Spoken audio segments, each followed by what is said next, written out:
We have an interesting subject today, one which combines several different approaches to philosophy. We know the mandala in Indian symbolism is a cosmic diagram. It is a symbol of existence in its various departments. The two principal diagrams are the celestial and the terrestrial. The celestial being the world of causes, and the terrestrial the world of effects.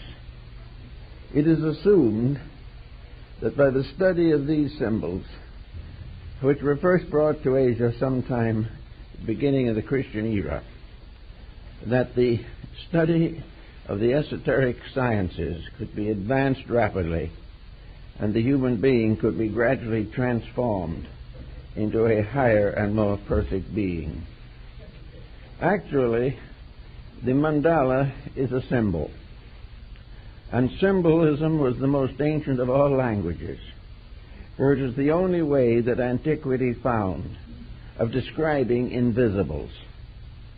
If you could not relate something to a form, and it remained as an idea, and you wished to communicate it, it was very often necessary to develop a special means of transmission, especially if the subject was sacred and there was no way in which it could be simplified. These internal symbolisms were gradually built into formal diagrams. I remember once when I was in the city of Baroda in India, there was a museum there that was devoted largely to the paintings of Tagore.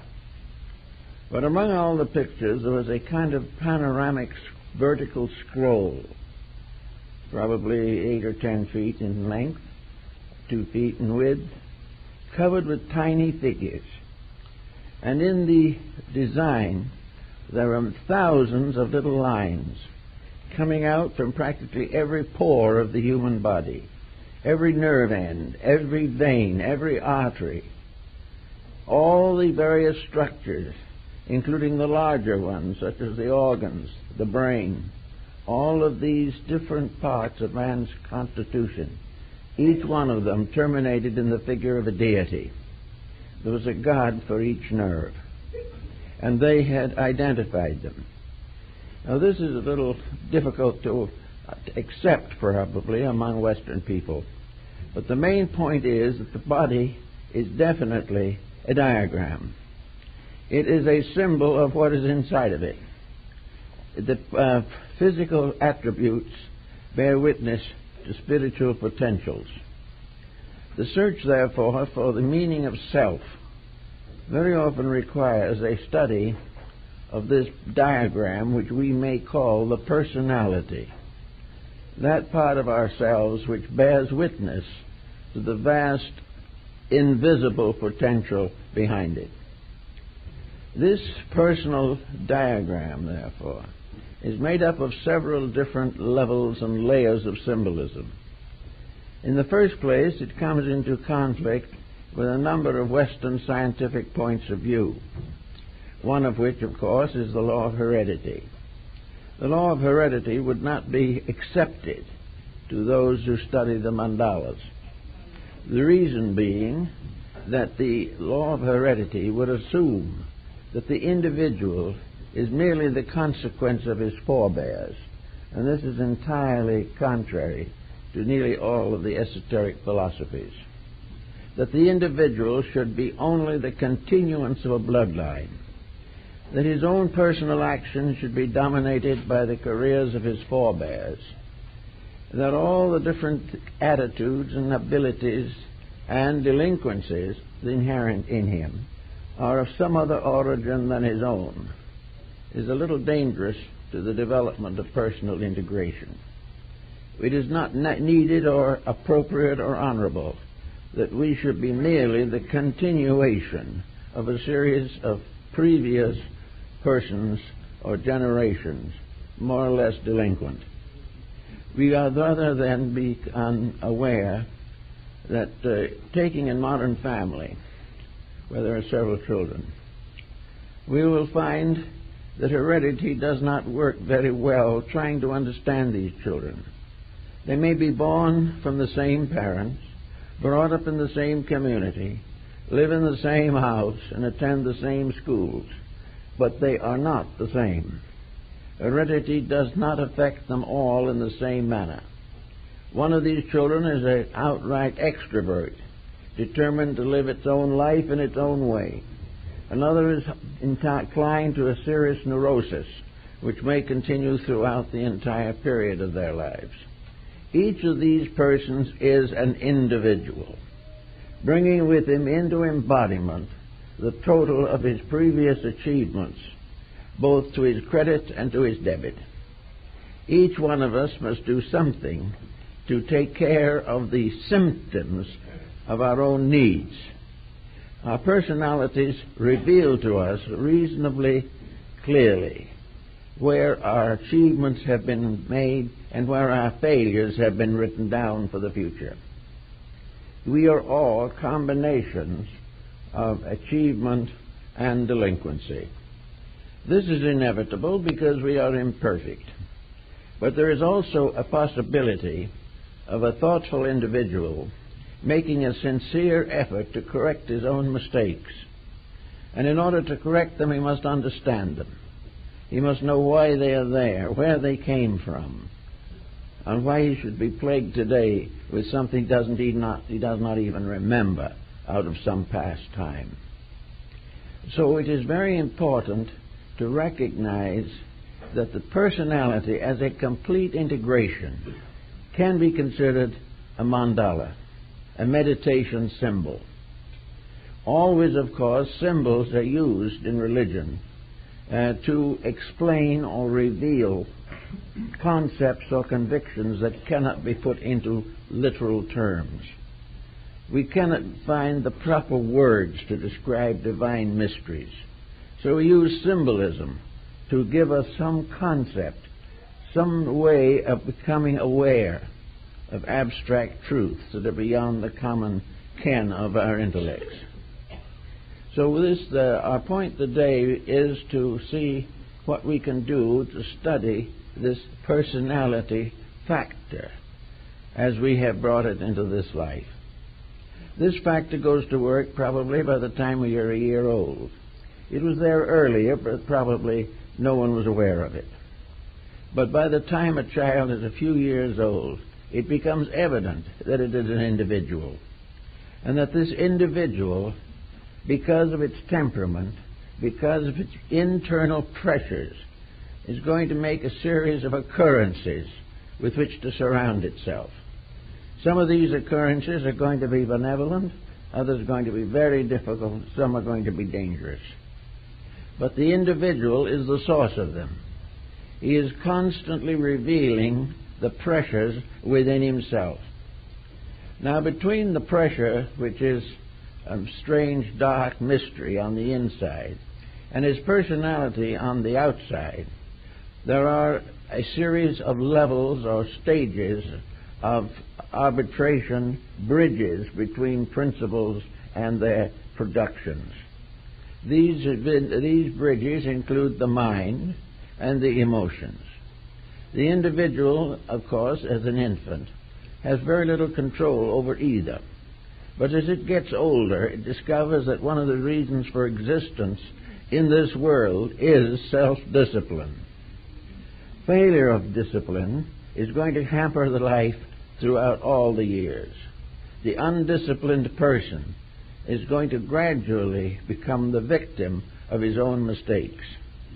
As we see today, the undisciplined younger generation struggling with the problem of narcotics and alcohol, struggling with all kinds of restrictions and limitations arising from lack of thoughtfulness, lack of interest in self-analysis. If these young people, even though they get into trouble, would learn something from the trouble, then the symbol in the mandala would be advanced. We would see the reason for something, we would see the need for it, and finally we would be impelled to the accomplishment of that which is necessary. Unfortunately, we don't think through things that way here in the West. Actually, in the Orient, there is greater emphasis upon these matters. And while industrialism is undoubtedly affecting adversely the cultural lives of many culture groups, it still remains true that for the most part, the Oriental is aware of his own heritage. He is aware of the heritage of culture from which he came. He has been brought up in a strong atmosphere of religious philosophy. He has been told that all these sacred pictures and dramas, all the plays and statuaries and paintings are part of a great revelation, a revelation of the mystery of life, mystery of being. Now we may say that if this is true, why are all these revelations so definitely different? Why should the Chinese approach it one way and the Hindus another? The answer is very obvious. They are both approaching it in the same way, but with different terminology. The symbolism in its obvious physical form is different. The symbolism in its principles is the same. All of these great systems of ethics have one solid foundation. There can be but one right, even as there can be only one light of one sun shining upon the world. So that all these different groups are being impelled towards the investigation of themselves. They are being impelled to think more clearly about the temperament, the personality, the integration that is within them. John Caspar Lavater, the great physiognomist of the 19th century, late 18th also, wrote a very comprehensive work on the ability or possibility of determining the nature of every individual by his appearance. Something about each person tells a story of himself. But of course he's inside of himself, therefore he cannot look at it from the outside. He doesn't see what others see. But Lavater pointed out that one skillful observer can determine the life patterns of almost everyone with whom he comes in contact. This idea so fascinated Goethe that he spent a number of years studying with Lavater to discover the internal potential of the individual by watching him. The Hindus have what is called a science or art of gesture. They make a science out of observing how people use their hands. Now the hands then, as in the case of the Shingon Buddhism, are mandalas. And in the sacred books of the Shingon, the two hands are depicted as symbols of the celestial and terrestrial worlds. Lines, dots, figures, and marks upon them indicate the development and integration of the human being, and also point the way to his responsibilities in this life. But in any event, we will say that the hands are watched with great care. I have a little book in the library written by some Indian seer long, long ago, in which he said that when a physician is watching a patient, the patient comes in and sits down. This physician sits and looks at him. After a few minutes, of course, unless the physician says something, the patient is apt to become fidgety. You want to know why he isn't getting any attention. And in the course of the fidgets, he makes a series of motions. He moves his hands, he scratches his ear, he knocks his fingers together, he moves his arm, he shifts from one side to another. And by the time he has made about 8 or 10 of these motions, the physician has a complete diagnosis of his ailment. Nothing else.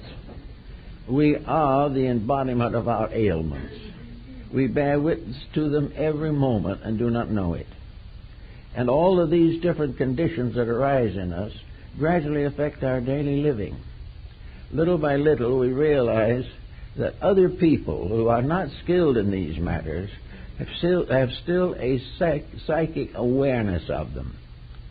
Some people get hunches about other people. They're quite sure that an extrasensory perception is at work. This is not necessarily the case, however.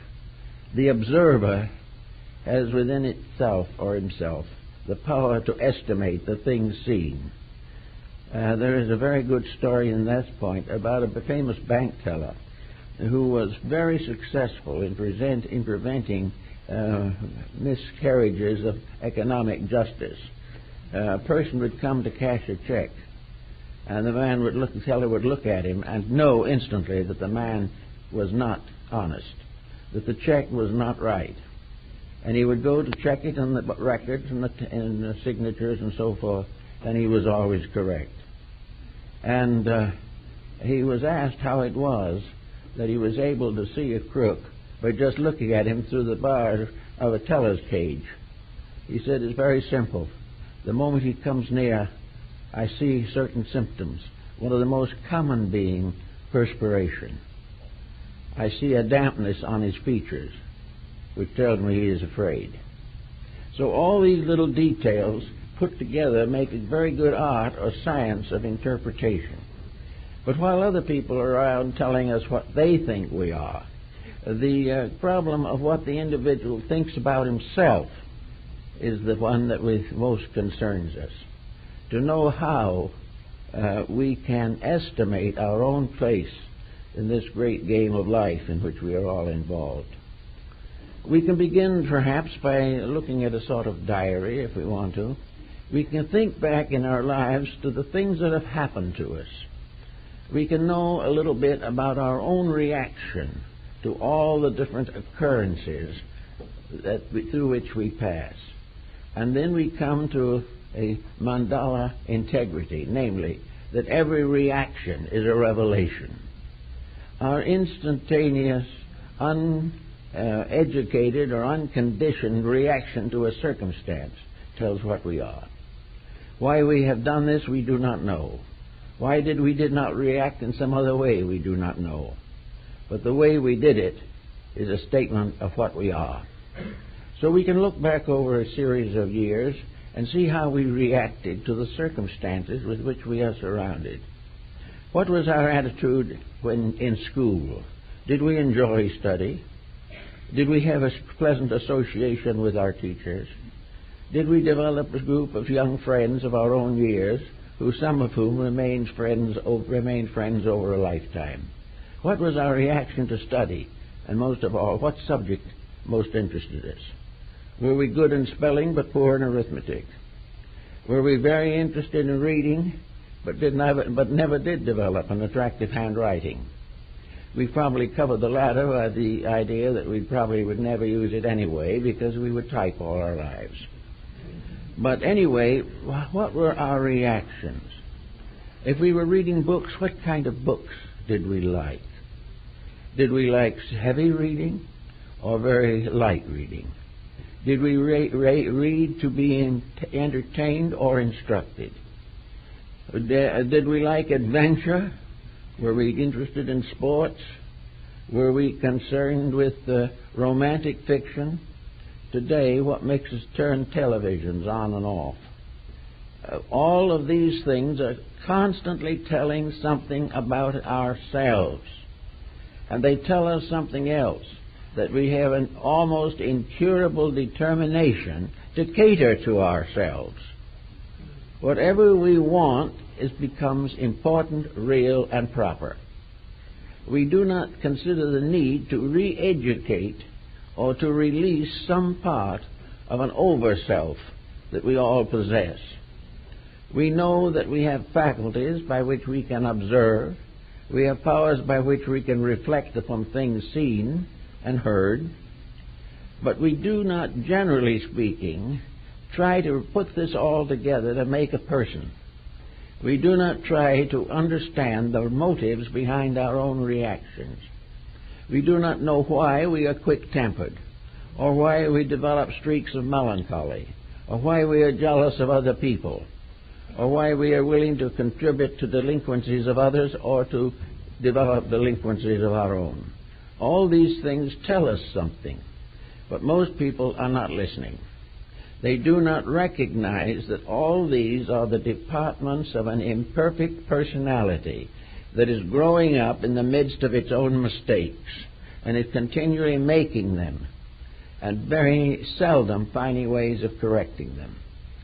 Now, to meet this emergency in the Orient, the mandala symbols are classified, made into patterns, and the individual is instructed in the selection of symbols suitable to his needs.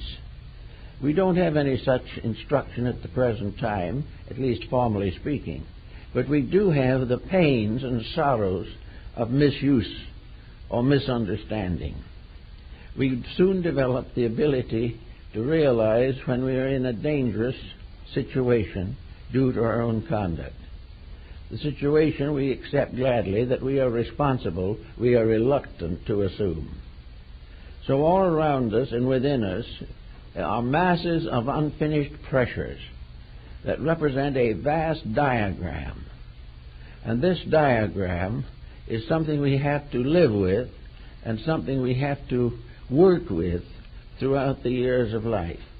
The failure to accept the truths of things that we experience inwardly.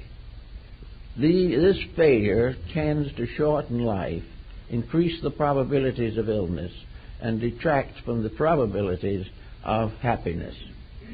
These things have to be faced, but no one seems to really want to face them. And the evasion is that it is not ourselves that are to blame. It is the nagging, the unpleasantness, the dispositions of those around us. We are hurt by others and therefore react, hurt. Whereas the more they hurt, the more we react, and pretty soon we hurt worse than they do because we haven't faced anything clearly. The mandala, according to Jinggangshu Buddhism, is a great pattern of order. Everything is in proper equilibrium. And the vast design of the interaction of life factors ends in a magnificent symbol, a radiant, glorious, balanced device that is a masterpiece of art as well as a basis of a great philosophical instruction. The proper mandala is balanced. The proper personal life is balanced. And the individual who balances his life has as a result a strength of faculty, a development of inner resource, not possible in any other way. In the West, most people looking for instruction go to others, whereas in the East, the tendency of the individual is to seek within himself the causes of his own infirmities. There's a reason for everything, and that part of our lives which have been parts of our lives which have been well lived bear witness to an integration we've already attained, whereas the problems still challenge us to some other approach to the matter. In the European theater of things, during the 17th century especially, there was a great literature developed, emblemata, emblem books. Emblem books were written originally, probably, for the edification of children. An emblem book was usually a series of pictures accompanied by a verse or brief prose statement in which a moral truth was emphasized. In other words, when the child learned to read, and reading was an acquirement in those days which was cherished and sought for by many who had great difficulty in securing any type of education. But these emblem books were very interesting because in each case the lesson in reading was accompanied by a lesson in morality and ethics. Each little story had a very deep and important meaning. Each picture showed something beautiful, something noble, something wise being done. Each picture also resembled a beautiful landscape, reminding us that the world around us is also a mandala. The great tree is a mandala. Flowers blossom in the form of universal patterns. Everything is part of one great life picture, and this life picture is available to us all. And the most important part is that it is not as difficult to find this picture and work with it as many people believe. An artist, for example, will find some interesting thoughts in this field. I talked to a well-known artist one day and tried to discover how he made some very beautiful natural pictures that were acceptable for drawing rooms and living rooms by people who wanted something artistic and pleasing. He told me, for instance, that he sat down with his sketch block and did a landscape that pleased him. He sat quietly looking out over the countryside and the hills and saw a little farmhouse and so on. When he got back to his studio, he began to put this together as a picture. And as the picture developed, it became a symbol of a truth moving from nature through him onto paper or canvas. The scene was censored by his own sight, by his own judgment, by his own integration. Several different artists, all painting the same landscape, would come out with different results. And if you questioned them intently to find out why, each one could prove conclusively that he painted what he saw, interpreting it by what he believed. And all of them would be different. This is true also in life. From the basic foundations of our own integrities, we interpret life. We interpret the things that happen to us. We interpret the sorrows through which we pass, the failures with which we have to abide, and the various natural emergencies by which our conduct is constantly agitated. Actually, we are all living in about the same atmosphere. Some in the city, some in the country, but all on the same planet. And most of those living on the planet do it differently. They also regard, usually, the planet as an enemy. They think of the enemy as something that is hurting them all the time. They look at wars, they look at pestilence, they look at droughts and crime, and see what might be considered to a diseased environment. But they're not willing, for the most part, to come down personally and admit that this is the environment they have earned for themselves, that they are getting what they themselves deserve. And if this is not quite enough inducement, then a challenge is there. Nature will never permit anything to settle down quietly into the peace and comfort which it visualizes as desirable. We will never be allowed to go anywhere on flowery beds of ease. We are going to find rocky roads wherever we travel. The point of the matter is, if we didn't deserve it or can't figure out why something happens to us, then it is necessary to realize that it may be a challenge. Something is unfinished business in ourselves that has to be symbolized in order to come to our attention. In the old religious world, people were tested about their convictions. They went through initiation ceremonies. They had ritualistic relationships with life.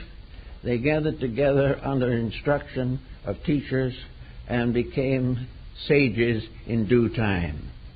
These individuals were taught how to look at things, how to understand them, and when an emergency arose, how to face it without a compromise of character.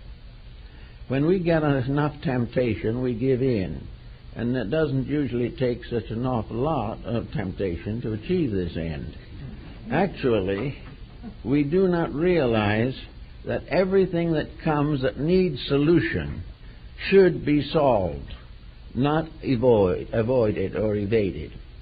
We should take the lesson, head into it, and do something about it. And in doing something about it, we have to use a whole group of faculties within ourselves. It's very easy enough to do something about an unpleasant situation if we are willing to hurt people. If we are willing to do something unpleasant ourselves to avenge our feelings, then it's comparatively simple. But this is contrary to ethics, and in the end is self-destructive. To work the faculties of life so that in a crisis, all of the parts of the mind unite for a constructive, creative, proper solution to a situation that may arise. We are not supposed to live simply to cater to our own personal feelings, and sacrifice the good of others to our jealousies, envies, or unpleasant attitudes. We are supposed to find solutions fair to everyone, including ourselves. We are not supposed to leave ourselves out of the picture, but we must solve it in a way that we can be proud of ourselves and justly realize that we have done the right thing. So to find all these solutions, we have to look inside of the person to find the faculties. Fowler describes 43 faculties of the human brain, all of which had their ethical meanings. Among these faculties was veneration, also combativeness. One faculty made a good parent, another made a good public servant. Another group of faculties emphasized the arts, and another group the sciences. Now, a person coming into birth with one of these groups prominent or predominant would most likely drift into the field of that specialization. Up to a certain point, this is good, but nature is not very fond of specialization. Nature permits it because nature has time enough to permit the specialist to pass through a whole cycle of different specializations. But an individual who, having a certain group of faculties, allows himself to be tyrannized by them, finally ends disillusioned or disappointed, and if in public life, contributes usually to the misery of other persons. It is therefore necessary for every specialist to become grounded in a general pattern. In other words, in the mandalas, one of them, there are 9 divisions. Of these 9 divisions, each one can be made as a world pattern in itself. These 9 divisions are such that they are separated frequently and presented as separate pictures, each one of the 9 having a special meaning of its own. But altogether they form one major picture, and this major picture means that it constitutes the kind of balance or normalcy within a person which enables him to live well with a specialization and also to maintain a generalization. Where the specialist becomes too intense, he immediately begins to downgrade the achievements of other people. His own particular specialty becomes all important. There, everything in the world hangs on him and what he is doing. Gradually, this turns him into an arrogant egotist and also shuts off from him the inspirational faculties which he really needs to complete his own project. The undevout scientist is in a very bad spot, but he doesn't know it. But the thing he is searching for will elude him as long as he remains a materialist. Therefore, if he discovers this in himself, it is high time for him to think something about it, instead of trying to bluff his way through, doing it as he always has done it, and suffering as from what he considers to be the persecution of those around him. Now, in personal family life and relationships, the mandalas form families. The family is a symbol of universal integrity and universal equilibrium. The family represents the major basic elements of human society. A family is a unit. A family is not only a gathering of 3 persons to get along together. The family is a means by which this gathering becomes the physical source of the perpetuation of the race and the psychological source of the unfoldment and evolution of each of the members. Therefore, in the family, we have a great pattern, a great symbolism, represented by the 47th proposition of Euclid. This represents the most important unit in society. Confucius points this out very clearly. Here is a pattern which could be diagrammed and is diagrammed into many different departments, all of which arise from the one simple unit with which it all begins. Now, this unit itself is the objectification of something inside of each of us. For all 3 of us have the same basic triad that constitutes the family. We have the mind, we have the emotions, and we have the actions. The mind and the heart and the hand must work together. These three are the units of a balanced individual, just as surely as the parents and the child are the equilibrium of the family. Confucius pointed out that the family becomes, therefore, not only a representation of a personal equilibrium, it not only represents a series of moral growths, but also becomes a proper symbol of the universal government. In a family, if someone in it is a tyrant, the family is basically destroyed. The lack of joyous cooperation, the lack of the recognition of values, the lack of dignities, the lack of sincerities, and the constant development of individual selfishness, willing to sacrifice the unit for its own advancement. All of these are parts of a negative mandala. And in the Tibetan system, this type of mandala is shown with a monster in the center of it, the monster of selfishness, by means of which all good things are turned into evil. A mountain of misdeeds heaped up through self-centeredness. The self-centered avenger is that the individual always fails. He cannot be selfish and right. So the family, in which each member decides that it has to live its own life with no consideration for the others, is always a disgrace to humanity and society. On the other hand, it is quite possible for each member of the family to contribute to the improvement of the others, help them to achieve their ends. Therefore, in a good family, selfishness has to be sublimated. The selfish family will always be a failure.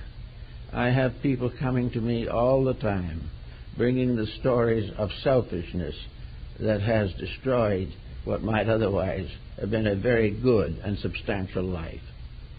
So there's another pattern, a pattern of the individual who has placed into the center of his mandala a demoniacal force. Now the Tibetans and the Hindus and some of the sects of Japan have these evil monsters, so-called. Fudo Mio is one of them.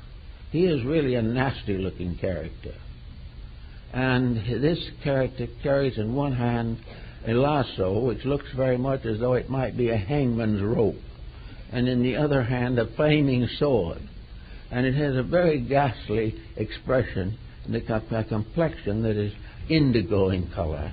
And it is seated not upon a lotus, but upon an ancient heap of rocks. Now, I saw this particular figure in one of the temples, and noticed that the little lady, Japanese lady, was kneeling in prayer before it. And then, it kind of made me wonder why she would want to worship a thing like that. And a friend of mine who was with me, who spoke Japanese, asked her how it happened that she was so worshipful toward this strange-looking figure. And this little sweet woman turned her face up and said, "He's beautiful." He said, "Beautiful?" Then a little gradually came out. He is beautiful because he makes us good. We're not going to be able to be bad with him around. And it finally turned out that this figure was the comic aspect of the Supreme Being himself, the great deity of deities. When we go wrong, it becomes the symbol of the punisher. For the punishment is ourselves.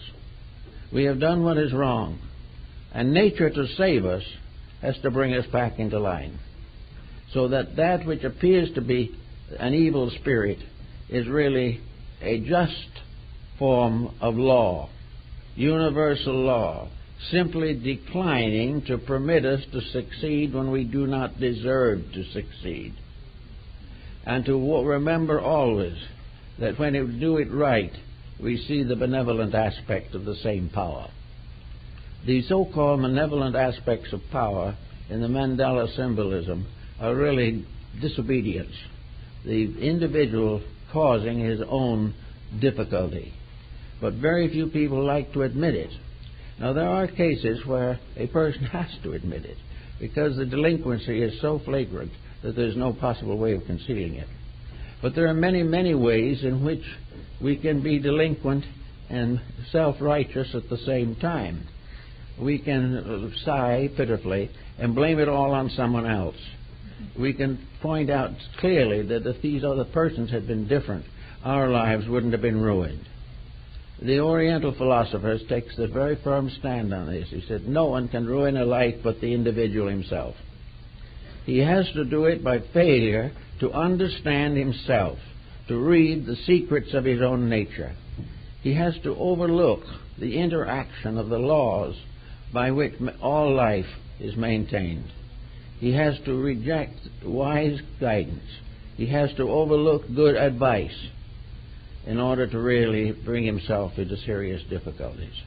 It is beginning to become more obvious today that the only answer to some of the most desperate situations that the world faces is the individual solving his own problem, finding ways to come to the truth of things which he has nourished in falsehoods for many, many ages. Now, the mandala also becomes a symbol of soul power. What is inside of the person? What is the divinity that is behind this mixed and confused appearance? Well, first of all, in every living thing is something that is not to be described. The most important, incredible, unbelievable thing of all, and that is life. We are alive.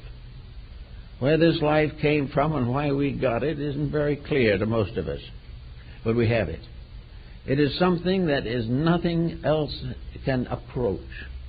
It is something that is so fantastic that even the most materialistic scientist hesitates to attempt to degrade it. It is something that we all have. This life, which is the power to see, to think, to hope, to believe, to love, to labor.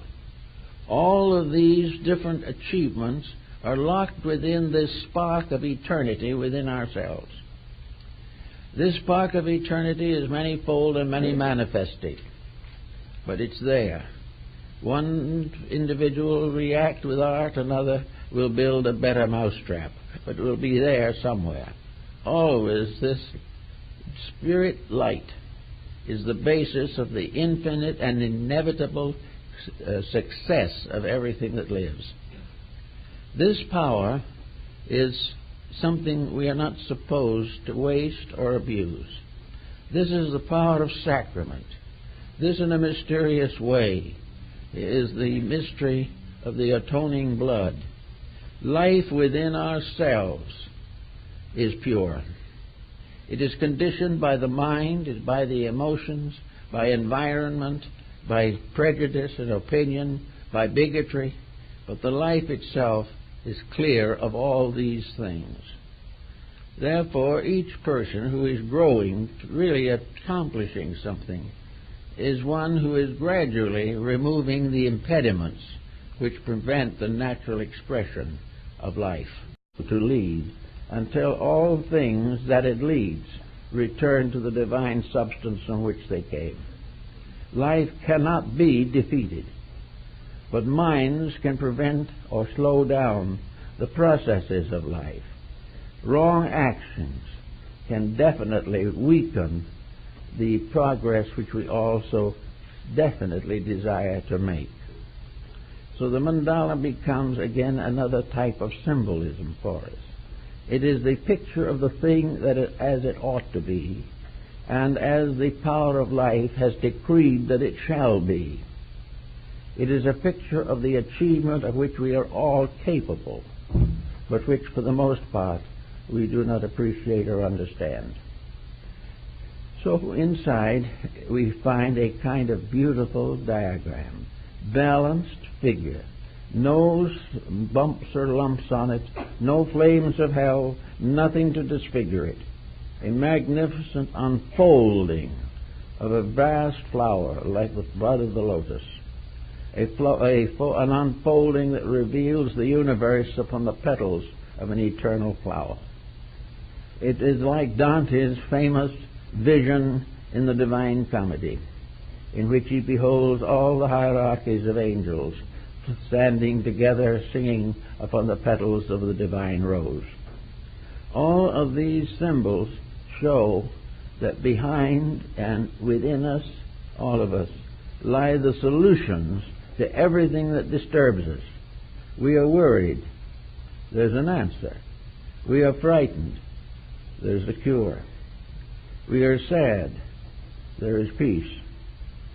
We want to do better. Growth is natural to us.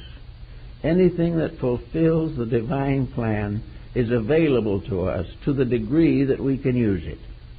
And as we use it wisely, we become rulers or guardians over more and larger things. But actually, the entire situation is one in which a gentle understanding leads to a kind of meditation.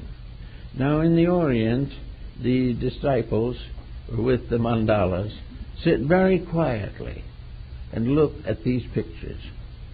And they see in these pictures their own personal lives plus this little monk, who's just a child of 14, has come from a poor home. His family has always worked very hard.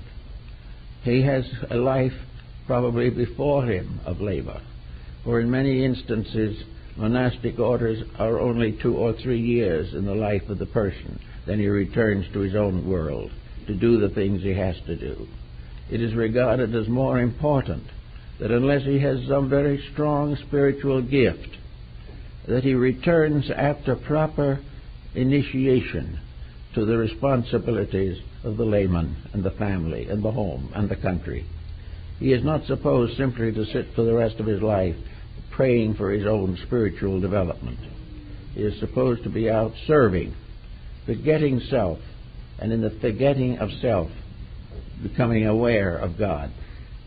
In this particular case, he is seated, however, studying this pattern, the pattern which to him is a dream, something that as he looks upon it, his own inner life comes out. Pythagoras, the Neoplatonists, made a great point of beauty. They made a point of the fact that the beauty in the human soul is due to the fact that the soul is a symmetrical geometric solid.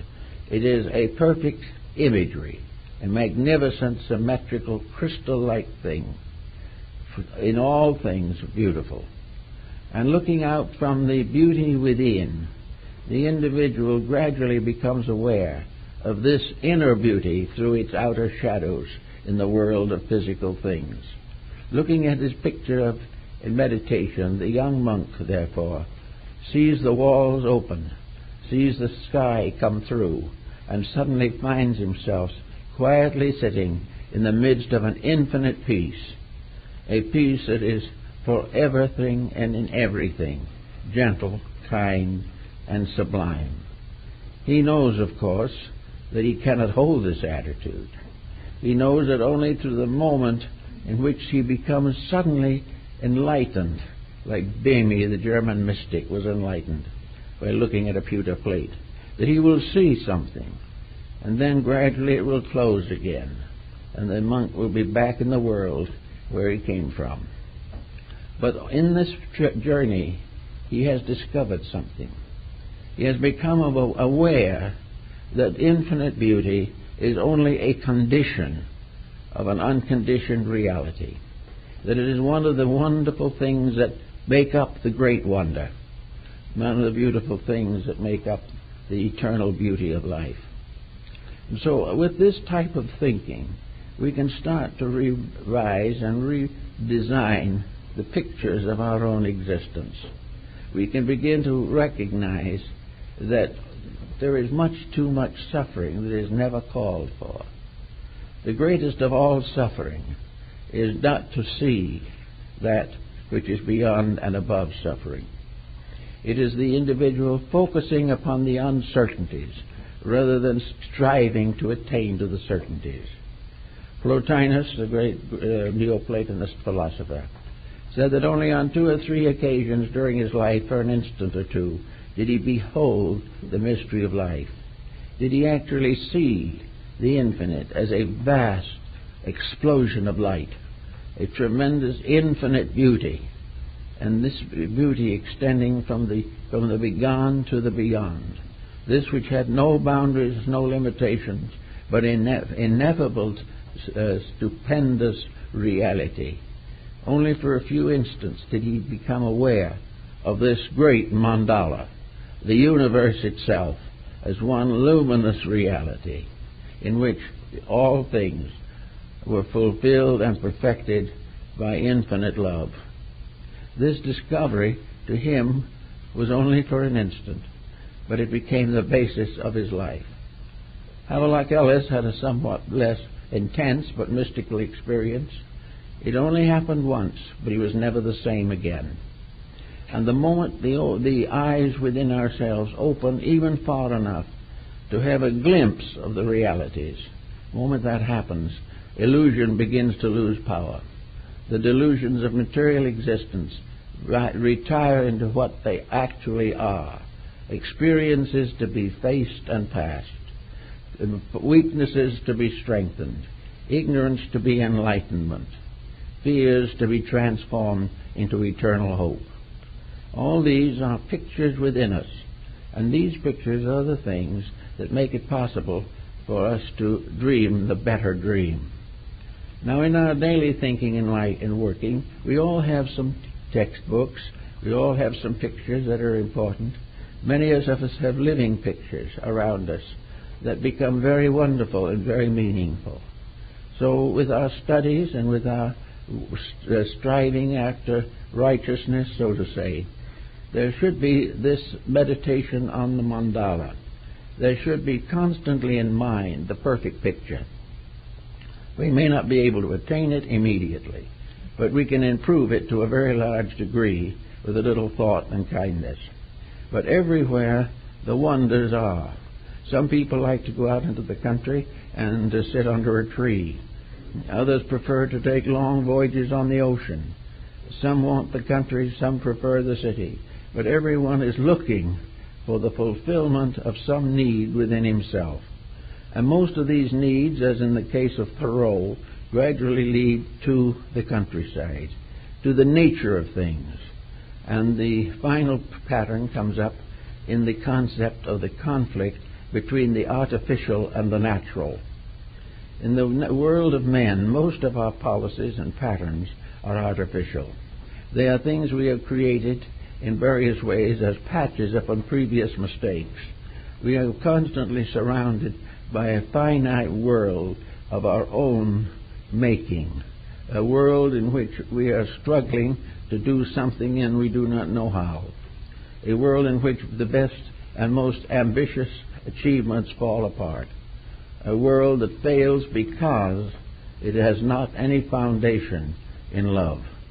It is founded in skills and in science and profit and in wealth, but not in that gentle, kindly love in which the individual comes close to the world of truth.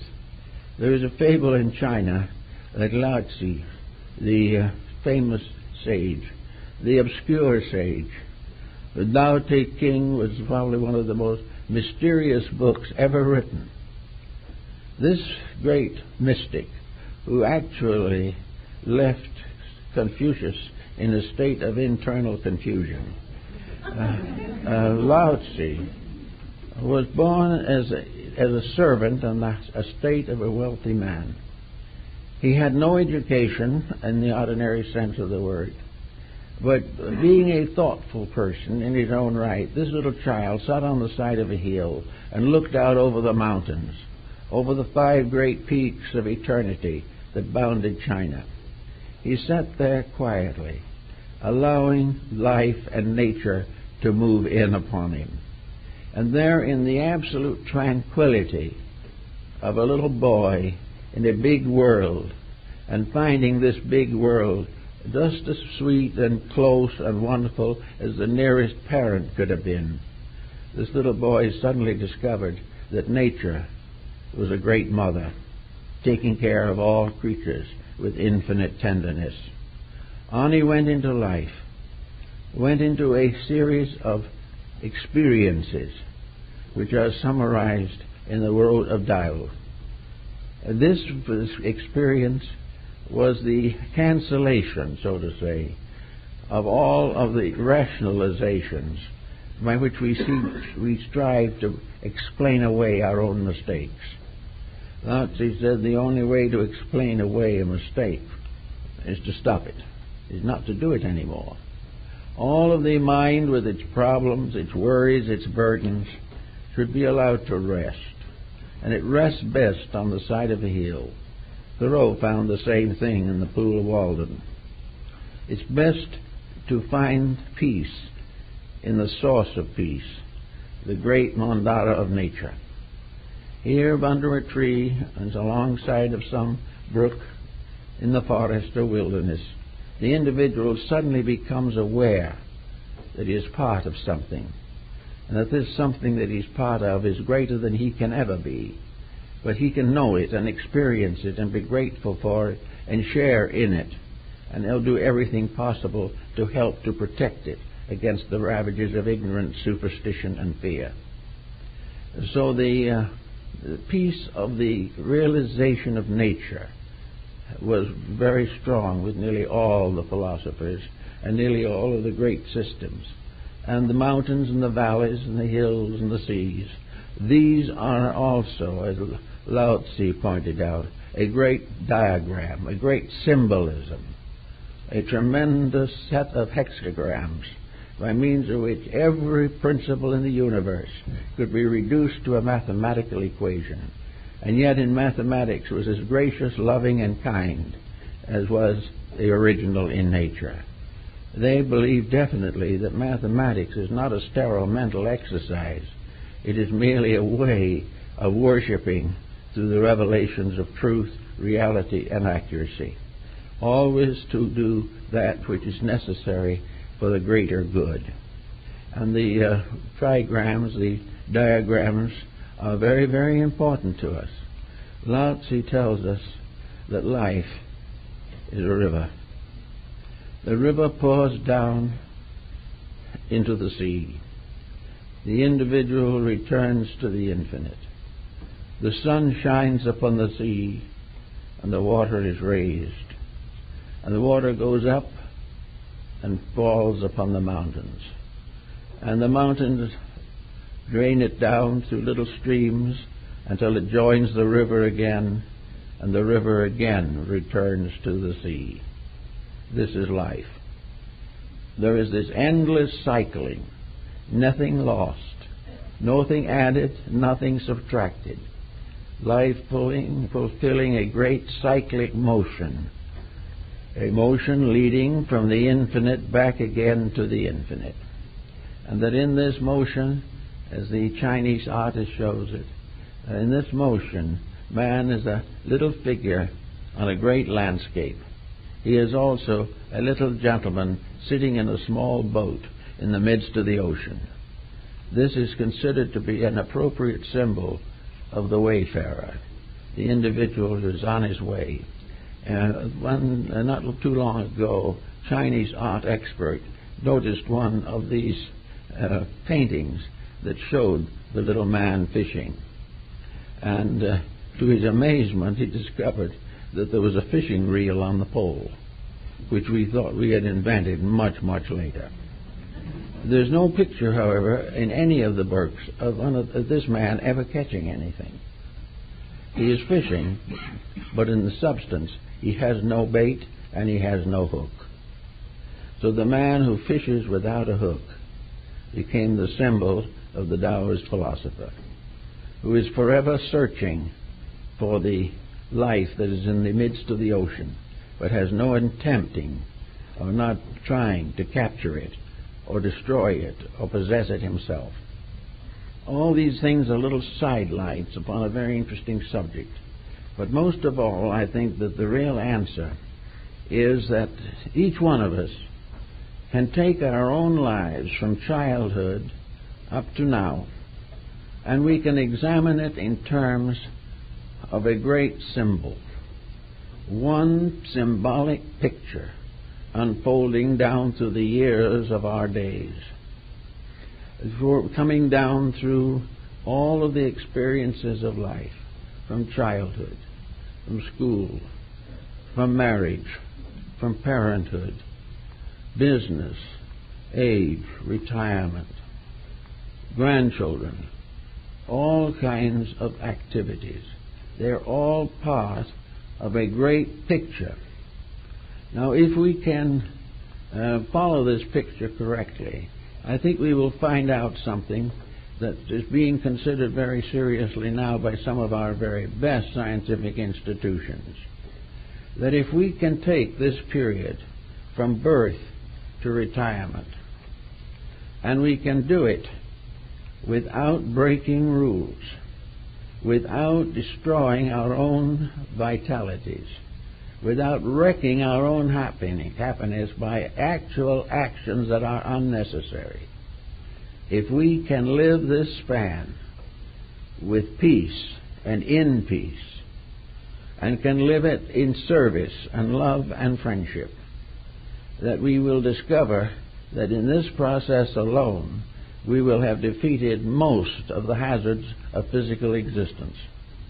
We will find that this type of living is a healing of the wounds of the flesh, that a great deal of our mental and physical suffering is simply due to the unfinished business we refuse to face.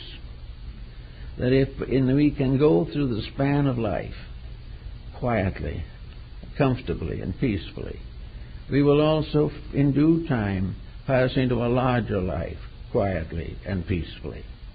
We will not sicken the body before its time. A great deal of suffering is due to the fact that one factor of our disposition, which is wrong, is beating down one organ of the body with which it is associated. The rest of the body is violently struggling to succeed. But one dispositional trait that refuses to be corrected, or we do not correct, can bring the whole body down in ruin. Thus it is for importance. Peace of mind is health of body. Peace of mind and health of body result in the clarity of the soul, its ability to fulfill its preachment to us through the eternal example of universal friendship, affection, and understanding. I think then, therefore, that we are all out looking for panaceas. We are all looking desperately to something to cure the ills with which we suffer. We are trying to figure out why our lives are plagued with one uncertainty or another. It is not quite that bad. Lao Tzu found out long ago that no matter what we do, life is eternal. We will continue going along, doing the best we can, until we do better. And when we really do what is better, a great mass of sorrow, disturbances fall away. Our world today, fighting as it is, half the rest of itself, a world constantly in fear of enemies, has never realized that the only reason that it has enemies is that it has forgotten to make friends. It has forgotten to do those things which bring people together. It has emphasized competition. It has made much of divisions and disturbances, but it has not found the healing power of universal soul growth, the power within the individual. So in the Shingon symbolism, the final achievement is that the individual, in a sense, gets up and walks into the mandala and disappears in it. That may not actually happen. He may still be sitting there, but some part of him has gone into the painting. The Taoist monks drew a picture of a door leading from this world to the next. He sat meditating upon the picture for a number of years, then got up, opened the door he had painted, and went through and disappeared. a nice fable, but there's a principle back of it.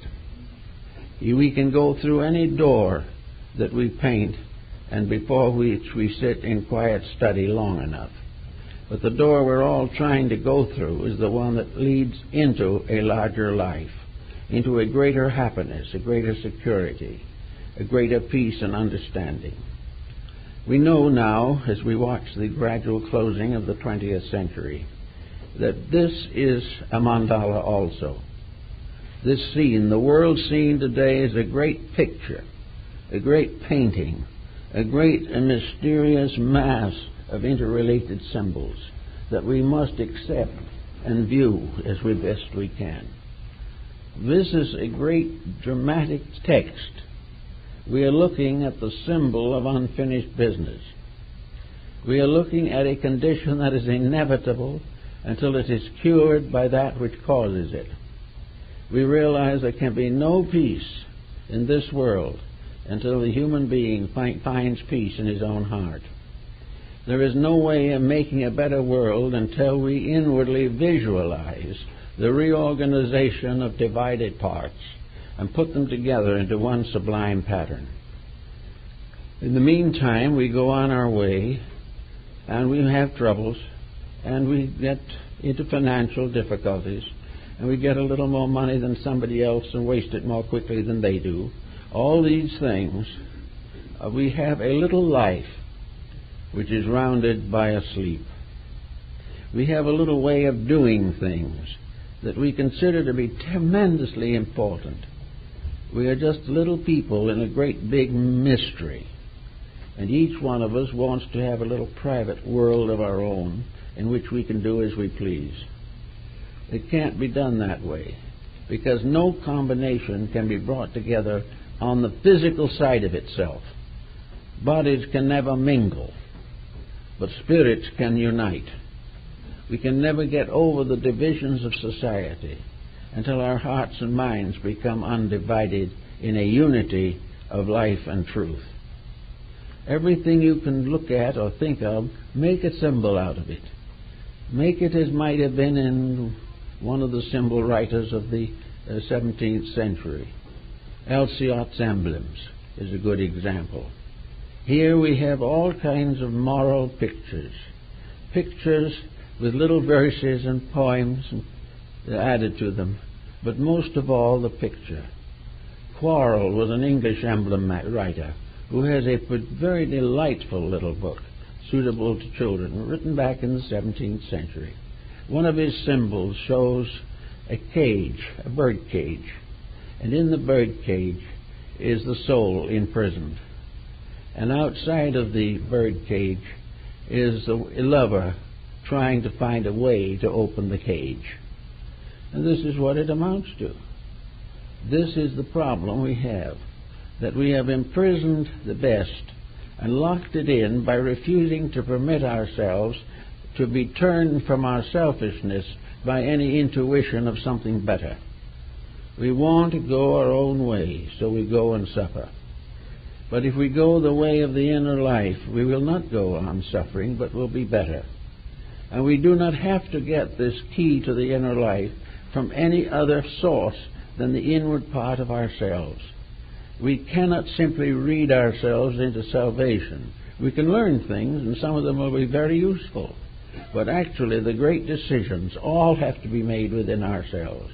And our particular ray of light, that which can make things right for us, must come from ourselves. It was given to us in the beginning. It has been with us through unnumbered embodiments, through all kinds of experiences. It has continued and will continue until we make use of it. In some of the Indian fables that we occasionally see, there is great emphasis upon observation. The individual, in order to learn, must note things that happen. The moment an unexpected or unusual occurrence comes along, it should be thought about. If it's good, it shouldn't be just accepted with a note of gratitude and people go right on the way they were. If it was an unpleasant experience, it should not be regarded as misfortune. It should be regarded as challenge, as need, something arising that we must think about. But all around us, every day, things happen. We don't like some of the things that happen. We are the victims of criminal action. We are victims of cupidity, selfishness, indifference. We are often betrayed in our deepest and most sacred emotions, and yet we have to go on. The answer is that each one of these things has to be remedied. All ills that come to us are sort of diseases. They are psychic ailments that sometimes are contagious, pass from generation to generation. In other cases, they are plagues that hit us all at once. But every one of these occurrences has to be redeemed, has to be regenerated. The mistake must be solved, the pain must be remedied, and the individual must rise quietly above disappointments that would otherwise change and embitter him. The false interpretation of experience leads to a very embittered life. The person goes on through the years more and more suffering, more and more hurt, more and more antisocial. Many people in those years of life which are most important, when they must live quietly with themselves, have so built a psychological structure of embitteredness that they cannot even enjoy the peace of a pleasant and financially secure retirement. They are still suffering from the ills that have been done to them. They are still revengeful about things of their earlier life. This is a great mistake. If there's one thing that is immediately a reward for putting your life in order, it is the fact that you can live with yourself happily after you've retired from business. That you can actually be pleasantly interested in life. That while maybe the faculties get a little tired and there are limitations upon what we can do, if we have the right inner life, we will always be cheerful. We will always be grateful for the good things that happen. We will continue to shed an atmosphere of joy around us wherever we go. But most of all, we can live with ourselves. And as we live more and more with ourselves, we will discover that a large part of sickness is dispositional. That we are in trouble most of the time simply because we do not have the grace to forgive our enemies or recognize our friends. So all along the way, the inner life can bring with it extension of years. It can bring with it a great fulfillment. It can allow us to depart from this little cycle of activity with a sincere realization that we have been of service to others, that we have helped to build a little bit better world, that we have fulfilled our dreams by making dreams that were worth fulfilling. The locked-in materialist has most difficulty of all. In the Indian system, Zavichi is the material world. It is the world of physical things. And in the Platonic dialogues, so-called Hades is the same thing. Plato said, we do not go to Hades when we die. We come to Hades when we are born. This is it.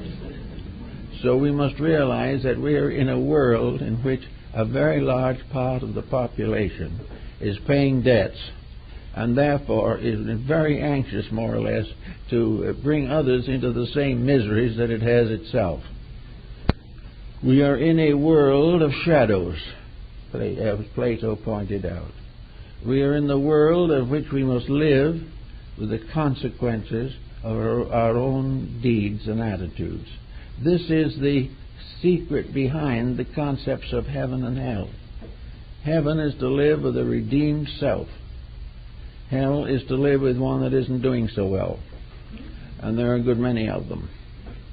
But the whole problem is very definitely that the evolutionary cycle is one in which cause and effect work together.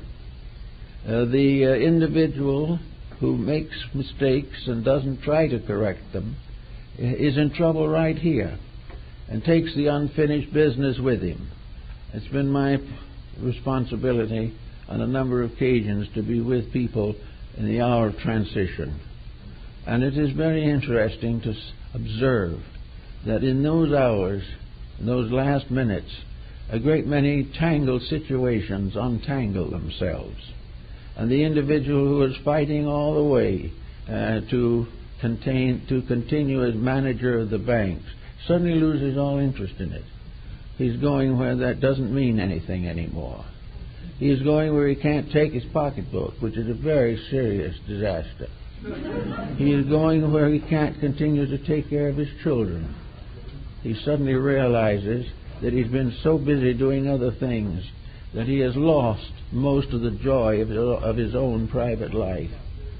He knows also that he is in pain, and that this pain is something that more or less is in harmony with the fact that he has never done anything to cause anything but pain. He has never done those things which would have brought peace to him in his early days and might well have extended his life.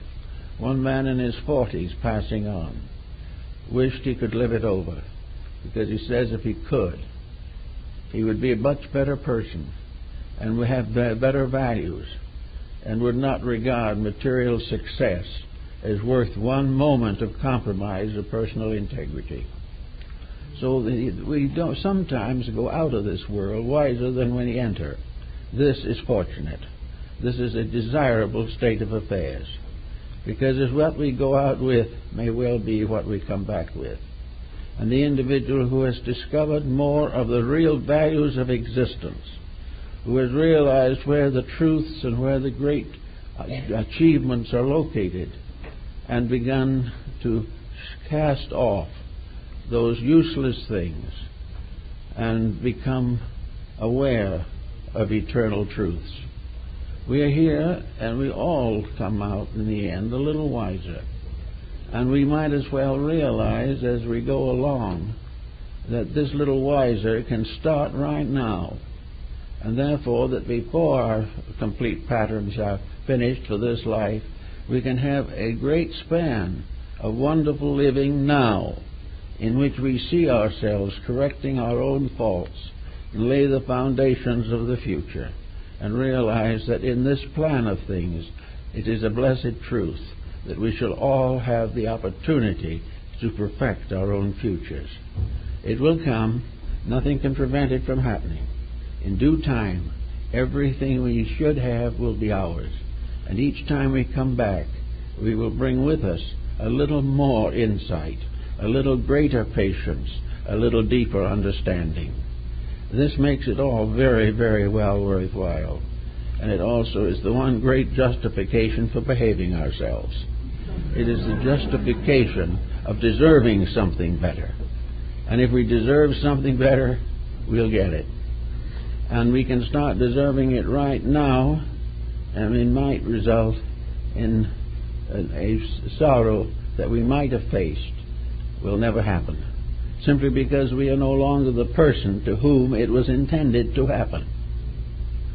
The Japanese artist Hokusai, one of the great engravers of Japan, changed his name a great number of times in the course of his career.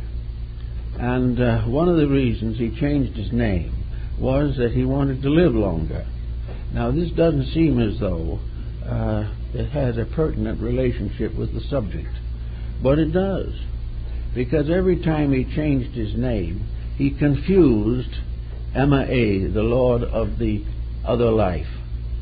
When he was Katsumoto, why the god of death had that name on his book. But if the artist changed his name, it confused the god of death. He didn't have that name on his book, therefore he didn't call for him that soon. And with these meager changes, Hokusai managed to live to very great age. But finally, of course, they found out his true name. And it was all right because the god of the underworld, or the afterlife, employed him immediately to paint new screens for his palace. And Hokusai had a place of distinction in the realms of the afterlife. And being a Buddhist, he undoubtedly believed he'd be back. So all these things make little pictures. And if you put a whole group of nice, gentle, pleasant, kindly little pictures together, we all of a sudden have another life, a life that is better than one that is filled with their memory of odd things that were not pleasant. So let's build as much as we can upon happy things, upon the wonderful privileges and opportunities that have come to us, and not depend too heavily upon regrets. Let us cease forever believing that we are misjudged and mistreated. The only way we can really be true mistreated is when we mistreat ourselves. Others may try to do it, but if we are right, they can't do a thing about it. It's only when we agree with them that we are being mistreated that the trouble starts. Each person can solve it for himself. And all these pictures have something to do with this idea. A wonderful pattern, a wonderful picture, and finally our own lives. And in the end, each one of us will have a kind of picture that may remind us a little bit of a great rose window of a cathedral. It will be a beautiful picture of light in which all the dreams that we've ever had will come true. Well, thank you very much, folks. That's all for this moment.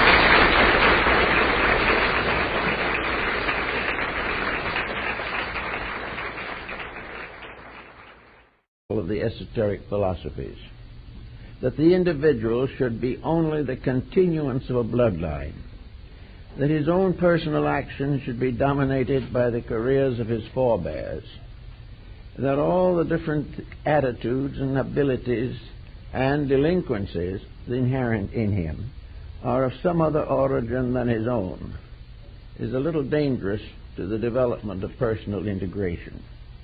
It is not needed or appropriate or honorable that we should be merely the continuation of a series of previous persons or generations, more or less delinquent.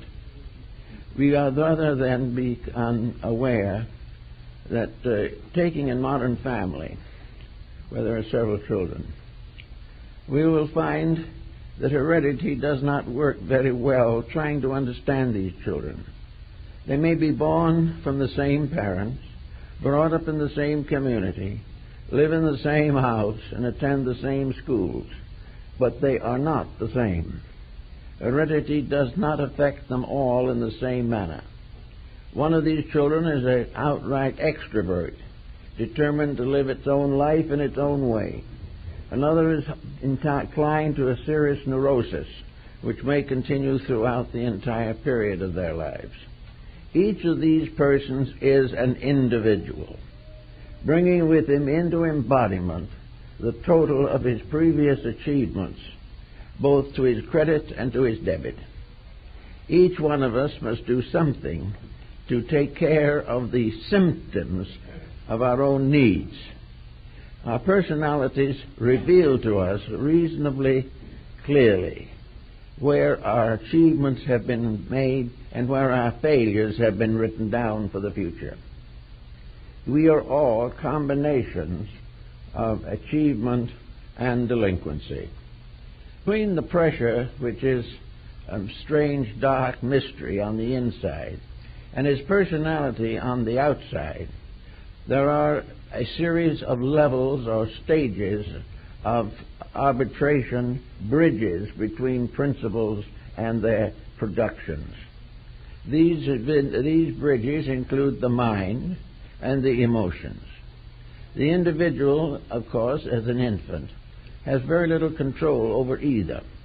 But as it gets older, it discovers that one of the reasons for existence in this world is self-discipline. Failure of discipline is going to hamper the life throughout all the years. The undisciplined person is going to gradually become the victim of his own mistakes. as we see today the undisciplined younger generation struggling with the problem of narcotics and alcohol, struggling with all kinds of restrictions and limitations arising from lack of thoughtfulness, lack of interest in self-analysis. If these young people, even though they get into trouble, would learn something from the trouble, then the symbol in the mandala would be advanced. We would see the reason for something, we would see the need for it, and finally we would be impelled to the accomplishment of that which is necessary. Unfortunately, we don't think through things that way here in the West. Actually, in the Orient, there is greater emphasis upon these matters. And while industrialism is undoubtedly affecting adversely the cultural lives of many culture groups, it still remains true that for the most part, the Oriental is aware of his own heritage. He is aware of the heritage of culture from which he came. He has been, but among all the pictures, there was a kind of panoramic vertical scroll, probably 8 or 10 feet in length, 2 feet in width, covered with tiny figures.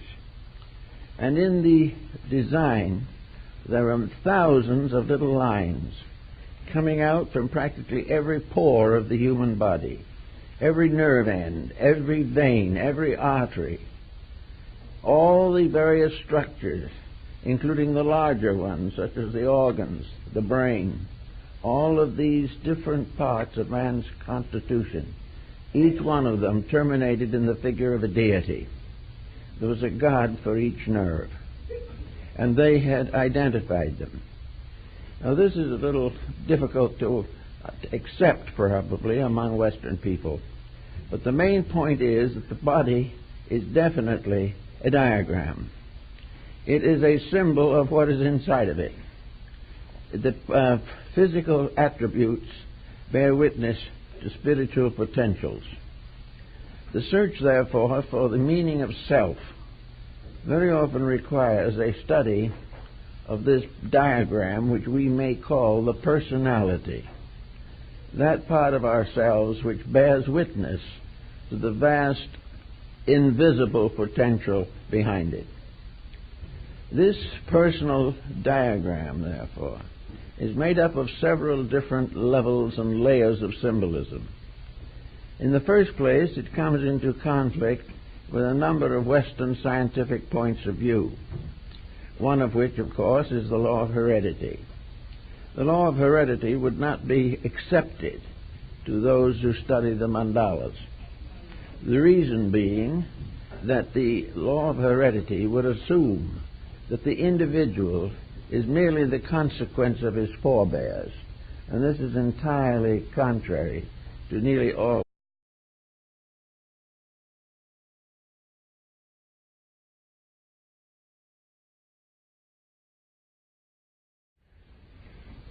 We have an interesting subject today, one which combines several different approaches to philosophy. We know the mandala in Indian symbolism is a cosmic diagram. It is a symbol of existence in its various departments. The two principal diagrams are the celestial and the terrestrial. The celestial being the world of causes, and the terrestrial the world of effects.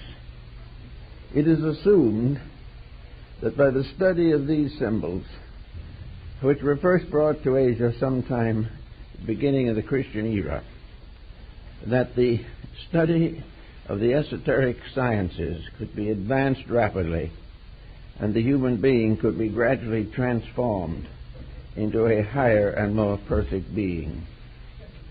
Actually, the mandala is a symbol, and symbolism was the most ancient of all languages, for it is the only way that antiquity found of describing invisibles.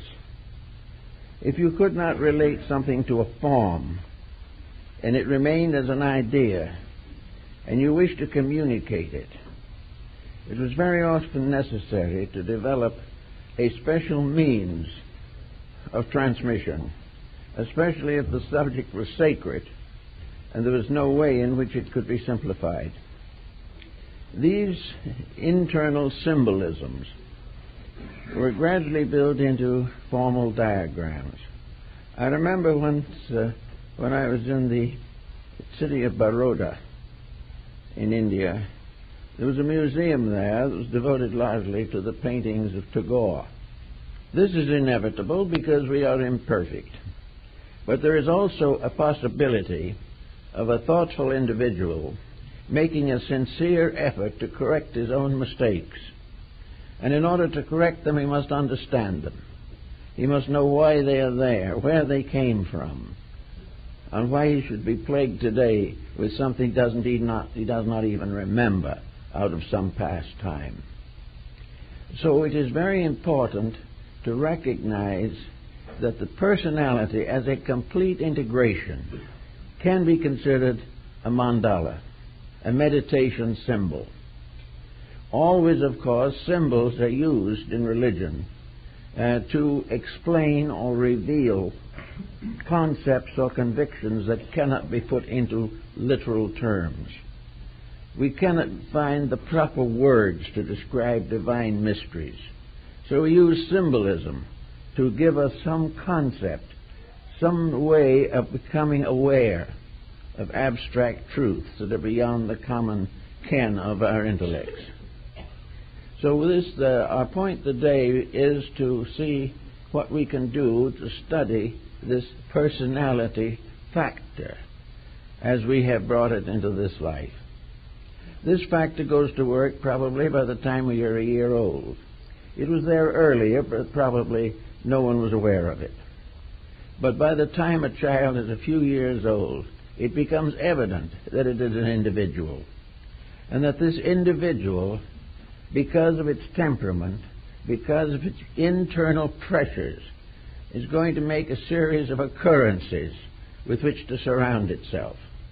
Some of these occurrences are going to be benevolent, others are going to be very difficult, some are going to be dangerous. But the individual is the source of them.